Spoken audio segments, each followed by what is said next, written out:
ნამიბიაში მთლად ადოლფ ჰიტლერი იყრის კენჭს. არ ვშაყირობ, დედაშვილისა ვარ და სხვათა შორის ნამიბიის ეს პოლიტიკოსი ის ღირსია, რომ ვაჩვენოთ სრულად ეკრანზე, მე მომაშორეთ ამ ადამიანს, კაი ბატონო. მისი სრული სახელია ადოლფ ჰიტლერ ვონონი.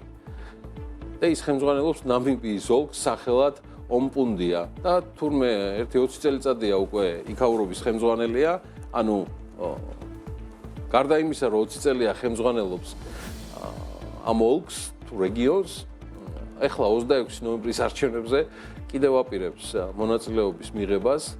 ისე ვიდრე ხარხარებთ ეხლა იმისი ადოლფ ჰიტლერის თემაზე და ნამიბიის არჩევნებზე გეტყვით, რომ 2020 წელს ნამიბიელებმა ადოლფ ჰიტლერ ვონონს 85%-იანი ნდობა გამოუცხადეს. ანუ აი ამდენი ხმები აიღო ამ ბატონმა საკუთარი ამომრჩევლობისა. თავის სახელს ვონონი ხსნის იმით, რომ მამაჩემმა არ იცოდა